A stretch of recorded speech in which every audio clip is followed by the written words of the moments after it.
ايه ايه ده ايه ده ايه ده؟ ليه ينفع كل مره تطلعني كده؟ 2010 انا كنت احسن لعيب في الدوري المصري بلا منازع. في كرة القدم المصرية في نوعين من اللعيبة سابوا بصمتهم بين الجماهير.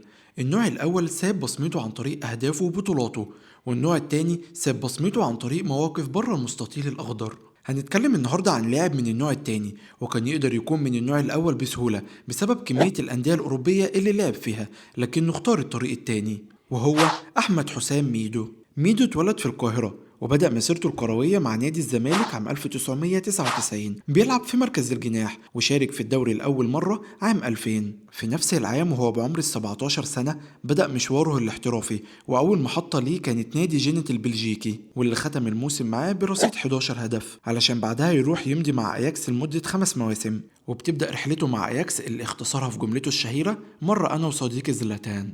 الحقيقة إن مستوى ميدو مع أياكس كان في تخبط، مرة كويس ومرة لأ، لكن قدر يسجل في خلال 63 مباراة 26 هدف وعمل 16 أسيست. حياة ميدو مع أياكس كانت مليانة بالمشاغب، ومدرب الفريق ليو بينهاكو قال عنه إنه في معظم المباريات بيكسل يطلع كل ما عنده، وعلشان كده كان بيستبعده من معظم المباريات. وميدو كان بيضطر بعدها إنه يعتذر علشان ينزل أرضية الملعب من تاني. وفي مرة وبسبب خلاف مع زميله في الفريق إبراهيموفيتش رمى عليه مقص وكان هيسبب له إصابة خطرة. وبعد المناوشات مع أياكس طلع إعارة لنادي سيلتا فيجو، وقدر في أول مباراة ليه إنه يسجل هدف ضد فريق أتلتيك بلباو. وبسبب تفوقه مع سيلتا عرضت مارسيليا 12 مليون يورو مقابل شراء اللاعب، وقدر في خلال 34 مباراة إنه يساهم ب 16 هدف، علشان بعدها يروح ينضم لنادي روما الإيطالي مقابل 6 مليون يورو. في أول مشاركة ليه مع الفريق خسر روما بنتيجة 4-3.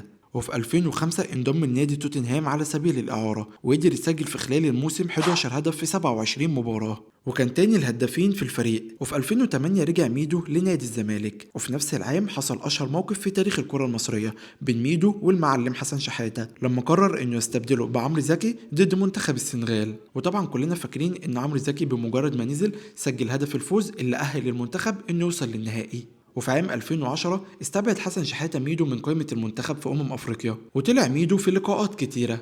احمد حسام اتحارب في منتخب مصر الاربع خمس سنين اللي فاتوا. هل النهارده في بني ادم عاقل في مصر كلها يقول ان ميدو مش المفروض يبقى موجود في منتخب مصر؟ ميدو كان شايف نفسه أفضل لاعب مصري في الفترة دي. 2010 انا كنت احسن لعيب في الدوري المصري بلا منازع، مع إن المنتخب كان فيه تريكا وزدان وغيرهم من اللعيبة اللي كان مستواهم عالي، علشان يقرر في عام 2013 إنه يعتزل كرة القدم.